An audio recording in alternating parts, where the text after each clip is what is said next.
이 독서교육법이 아이의 학습 향상에 도움을 줘서요. 이 독서교육법을 정말 말씀드리고 싶었어요. 반갑습니다. 초등교육 유튜버 스카이쌤 맘입니다. 요즘 날이 너무 덥죠? 구독자님, 블로그 이웃님 건강관리 잘하세요? 이번 주에 거의 대부분의 학교가 여름방학을 하죠. 여름방학은 한 달 정도로 짧아서요. 여름방학 때는 학습에도 신경을 조금 더 써야겠지만 학습보다는 독서에 신경을 더 써 변화를 만들 시기라고 생각해요. 겨울방학은 학습과 독서라면 여름방학은 독서의 비중을 더 주는 걸 추천합니다. 여름방학에 독서에 신경 써달라고 말씀드렸으니 아이의 학습까지 꽉 잡은 여름방학 초등 독서교육 3가지에 대해 말씀드릴게요. 학습까지 꽉 잡은 여름방학 초등 독서교육 3가지 영상 구성입니다. 첫 번째는 독서를 하게 만드는 시간 설정인데요. 학습의 선순환 구조를 위해, 학습의 최적 컨디션을 위해 시간을 설정합니다. 두 번째는 학교 공부를 잘하게 만드는 독서법이고, 세 번째는 책의 땡땡을 넓히는 독서입니다.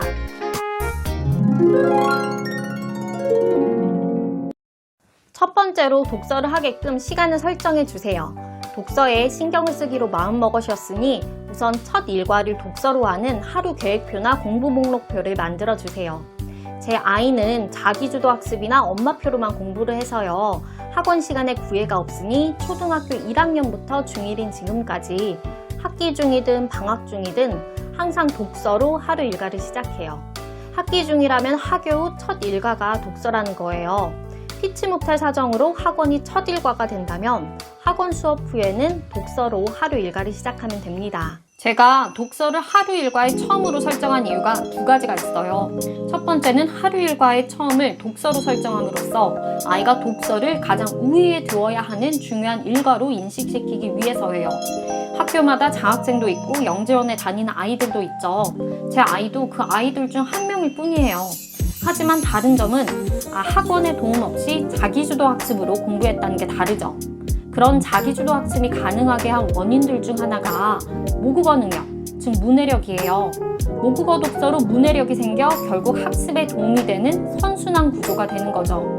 공부를 잘하게 하려면 모국어 독서에 신경을 써야 하는데 모국어 독서를 하루 일과에 처음으로 둠으로써 인식 변화부터 시켜주세요.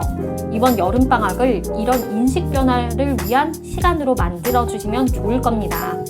두 번째는 공부를 잘할 수 있는 머리 상태, 즉 최적의 학습 컨디션을 만들기 위해서 독서를 하루 일과에 처음으로 합니다. 제 아이 같은 경우에 아침에 일어나면 정신이 몽롱한 상태예요. 이 상태에서 학습을 바로 시작하면 집중력이 당연히 떨어지겠죠.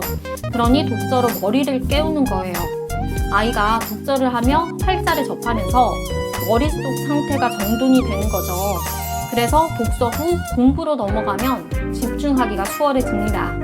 학교 후에도 똑같아요. 제 아이는 체력이 약해서 집에 오면 일단 뻗어요. 그런 상태에서 몸도 정신도 다 온전하지 않기 때문에 바로 집중해서 공부하기가 힘들어요. 그러니 독서로 머리를 깨우고 정돈을 하는 거예요. 아이가 학원을 다녀온 후에도 바로 학습하는 것보다 단 15분이라도 독서를 하고 공부를 하면 좋을 겁니다.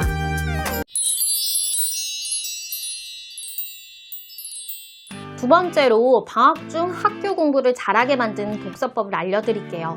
이 독서교육법이 아이의 학습 향상에 도움을 줘서요. 이 독서교육법을 정말 말씀드리고 싶었어요. 이 독서법은 선행독서와 후행독서가 있는데요. 교과서를 기준으로 선행독서와 후행독서로 나뉘어져요. 아이가 이제 교과서에서 배울 내용이면 선행독서가 되고요. 아이가 교과서에서 배웠던 내용이면 후행독서가 되는 겁니다. 교과와 관련된 책을 찾는 법은 어렵지 않아요.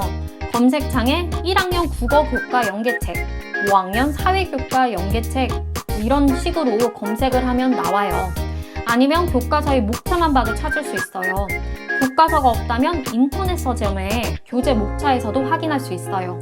예를 들어 4학년 2학기에 화산과 지진이 있어요.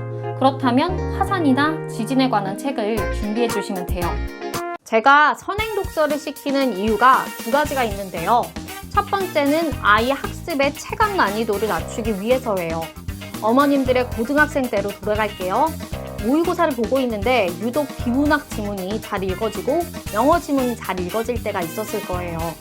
다른 이유가 있을 수도 있겠지만 저는 제가 조금이라도 아는 내용이 나오면 비문학 지문이든 영어 지문이든 훨씬 잘 읽어졌어요.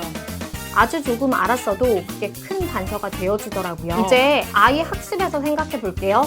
아이가 수업을 받고 있는데 이거 내가 읽었던 내용이네 라는 생각이 들면 만만해지죠. 쉽고 이해가 잘 되니까 재밌기도 할 거예요. 하지만 선행 독서로 오히려 흥미가 떨어질 수도 있으니 해당 학기가 끝나면 반드시 아이에게 선행 독서가 어떤 영향을 끼쳤는지 물어보세요. 이런 부작용도 있어서요. 만약 부작용이 있다면 아이가 어려워할 부분만 선행 독서를 하면 어려워하는 학습에 도움이 될 겁니다. 제가 선행 독서를 시키는 두 번째 이유는 제가 이전 영상에서 요즘 혁신 수업으로 토론 학습을 하다 보니 이론 학습 시간이 줄어서요. 교과 공부를 우공비 같은 교재로 활용해 미리 학습하는 게 좋다고 했죠. 교재로 학습도 하지만 관련책까지 읽는다면 학습은 배가 되겠죠. 후행 독서를 하는 이유도 두 가지가 있어요. 첫 번째로는 아이가 미흡했던 교과 학습 부분을 보충하는 거예요. 초등학습은 당연히 기초적인 교양이라 반드시 알아야 하는 것도 있지만 나중에 학습 연계를 위해 해당 학년에서 학습을 잘 마무리해야겠죠. 두 번째로는 아이의 흥미를 파악해 흥미로웠던 부분의 수준을 끌어올리기 위해서예요. 아이가 5학년 2학기에 민족 문화를 지켜나간 조선을 배우고 조선에 관심이 생겼다면 조선과 관련된 책을 읽게 하세요. 난이도가 올라간 책이라도 학교 수업을 통해 기본을 잡았기 때문에 잘 읽을 가능성이 농후해요.